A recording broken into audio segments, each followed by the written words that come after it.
one of the biggest questions in Western civilization is how should mankind be governed? Today we're going to look at two different views, absolutism and constitutionalism. So if you would like to follow along, this is lecture 6, Absolutism and Constitutionalism.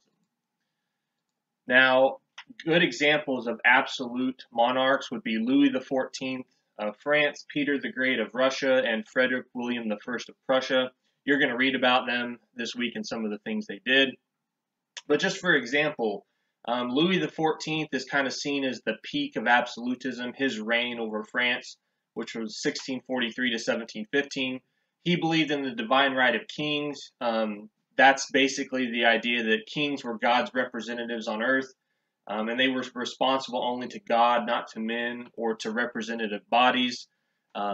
Louis XIV was nicknamed the Sun King, partly because he danced in a play when he was young and he was the sun, but also the idea that the sun is big and powerful and the center of the universe, so the king is the center of the country. He had different mottos that he used to kind of rule. One of his mottos was, "I am the state." Another famous one is "one king, one law, one faith." So if you're a Frenchman, you can only have one king, Louis. You can only have one law, French law, and you can only have one faith, Catholic Christianity. So these are the mottos he used as he ruled. He never called a meeting of the Estates General. That was the representative body of France. That was basically their parliament, and that's something a lot of absolutist rulers do, is they don't consult the governed in their country. Louis insisted that religious unity is essential to France. He revoked the Edict of Nantes in 1685. That was that toleration granted by Henry IV to Protestants. When this edict is revoked, Protestant churches are destroyed, schools are shut down. Frenchmen who refuse to convert to Catholicism are exiled. So that's kind of how Louis XIV behaved. Peter the Great, he's the great leader of Russia. He was a tall guy, 6'7". His goal is to advance and modernize his country of Russia. There's always kind of this joke, or there used to be, is Russia a European or an Asian country? And Peter the Great wants to make it modernized like Western Europe. So basically his three goals were to modernize Russia, to westernize Russia, and to get access to warm water ports. That's one of the problems Russia had, is a lot of their ports freeze, so they need warm water ports. Frederick William I of Prussia, he's another great example of an absolutist monarch. He was nicknamed the Soldier's King because he focused so much on the military. Prussia has a history of militarization. Keep that in mind when we study the world wars. This stuff lasts for hundreds of years. So he kind of completed the militarization of Prussia. Prussia had something like the 12th largest population in Europe, but they had the 4th largest army. So they're a very militarized society. Okay, so the 17th century, meaning the 1600s, is often referred to as the age of crisis by historians. There's a lot of religious disputes. We've talked about those. There's a lot of pressures from government through taxation. There's just a lot of wars. So what are these two views of government? Absolutism is the idea that all government's power lies with the monarch. There's nothing outside the realm of the monarch. Sovereignty, which is supreme and independent power, rests with the monarch. And examples of this are France, Spain, Central Europe, Russia. The other idea is constitutionalism. Now, constitutionalism says that all of government's power is limited, and it can be limited either by a written or an unwritten constitution. Sovereignty, supreme and independent power, rests with the people or their representative body. And good examples of constitutionalism throughout the 1600s is England and the Netherlands. Okay, so just a little backstory. How did kings and queens become so powerful? During the Middle Ages, kings and queens were actually pretty weak. The nobles throughout Europe were actually the ones that had a lot of the power. So over time, kind of as we get into the modern era, the 14, 15, 1600s, monarchs have become pretty powerful. How did they do that? Well, there's a lot of obstacles to power in the Middle Ages. You don't have paved roads. That means slow communication. If you can't enforce your will throughout the country, you don't really have much power. and you don't have a lot of information about your kingdom because you don't have quick communication. Old institutions throughout the Middle Ages also vied for power with the monarchy. You've got the church, you've got the nobility. You do have representative bodies, parliaments throughout Europe. Towns sometimes were independent, universities were independent. So there's all of these institutions that compete with power or sovereignty with the monarch. And if you look at slide 11, I've got kind of a diagram up there. Basically what happens is the Western Roman Empire collapsed in 476 BC, and so from then on you have the Middle Ages, the church, the nobility, etc. They start to gain power, and then towards the period we started this class, the 14, 15, 1600s, monarchs start to take power from these institutions, and it's kind of a zero-sum game. You know, as churches, the nobility, towns lose power, the monarch gains that power. And just to be fair, absolutism, meaning monarchy, and constitutionalism both take power away from these old institutions. Don't think that constitutionalism is weak or never takes power for itself. Another thing kind of changing during this period is the military. Militaries grow in size during the 17th century. Medieval armies had been raised by lords or nobles for certain campaigns, but then they're dismissed when the war was over. That starts to change. You start to have permanent standing armies because monarchs need to enforce their will. Armies grow in size. During the 30 Years' War, the French army was about 125,000 soldiers. By the end of the 17th century, it's more than doubled to 340,000. State finances also give more power to the monarch. Monarchs start to collect more taxes. People did try to resist these taxes, but as the monarchs acquire more land, they have a larger tax base. Okay, so that's kind of a summary of how monarchs started to gain power. Today we're going to look at two different political philosophers, Thomas Hobbes and John Locke. And I have their books here. The first guy we're going to look at is Thomas Hobbes. He wrote a book called Leviathan.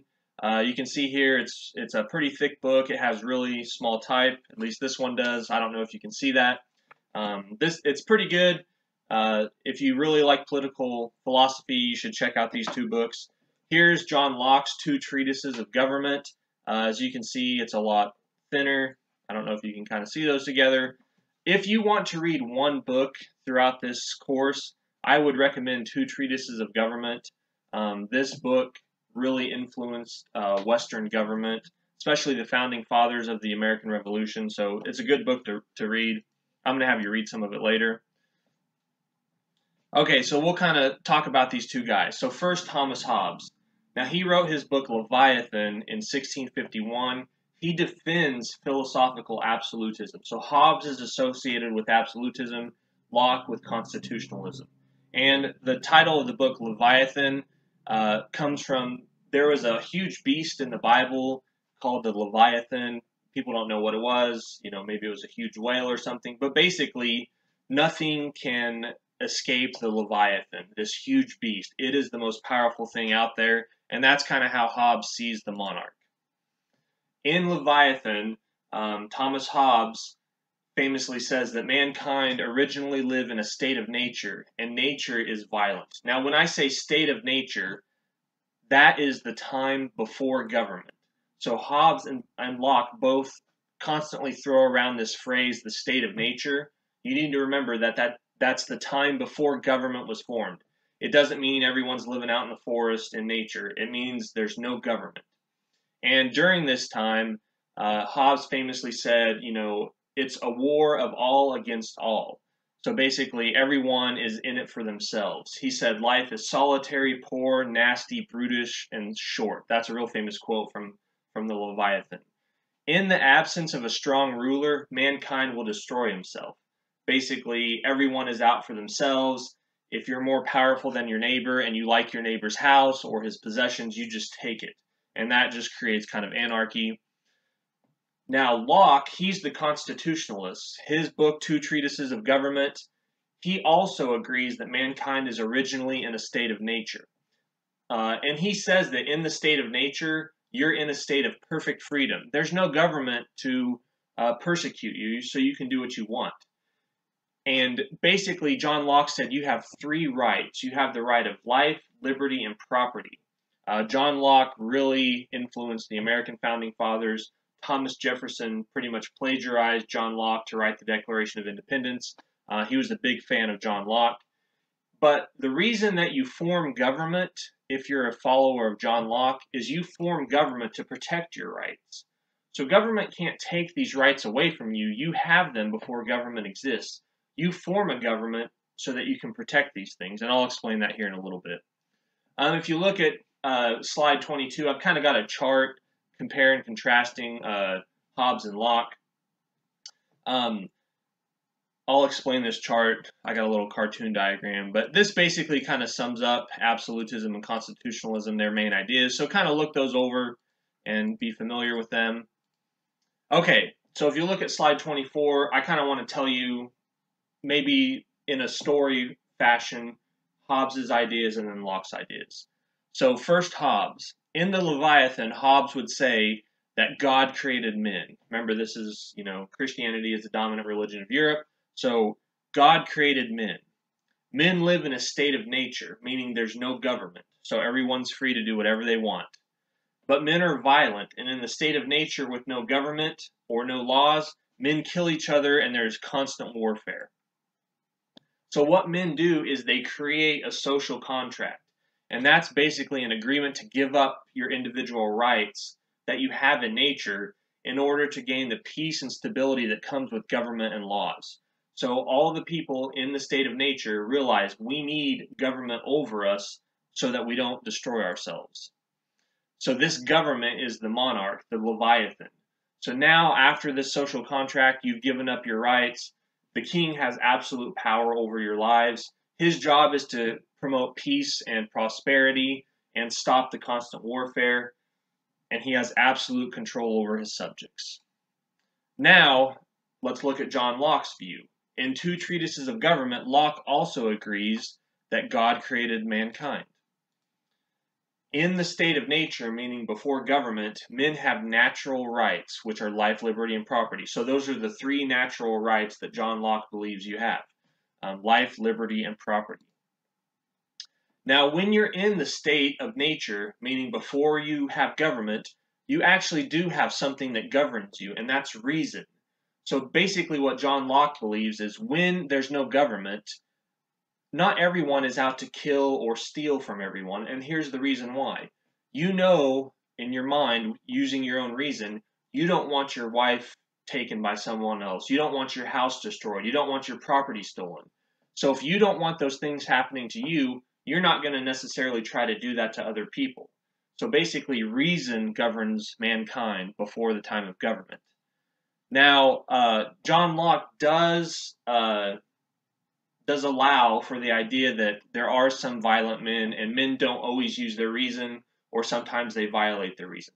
So there are men that kill, there are men that steal property, there are men that enslave others and take away their liberty. So how do you solve this stuff that goes on? You also create a social contract. You agree with all the other members of society to give up a little bit of your individual rights in order to form government. And with government, you'll have stability, you'll have peace. But here's the difference. In this social contract, you don't actually give up your rights. You don't give up your life, your liberty, or your property. You simply create a government to protect those rights. Now, whenever you create government, you got to give up a little bit of your rights, correct? But the main ones you have to keep. And you're not ruled by a monarch, you're ruled by a constitution. So basically, the people you elect to be your government, they have to protect your life, liberty, and property. If they don't do that, you have a right to overthrow them. So John Locke believes that you have the right to overthrow your government. Thomas Hobbes said you can never overthrow the monarch because he's so powerful. That's the whole point. He has to be powerful enough to suppress any rebellion. So John Locke says it's okay to overthrow your government if they take away your rights that they're supposed to protect. Remember, that's the main goal of government, protect your rights. That's another reason why the founding fathers of the American Revolution really liked John Locke. He kind of gave them an intellectual route that they could justify rebelling from the King of Great Britain. So that's kind of a summary of absolutism and constitutionalism and Thomas Hobbes and John Locke's ideas. You're going to read about some of the monarchs and how they practiced absolutism. And then later we'll look at the English Civil War and we'll kind of see how constitutionalism played out.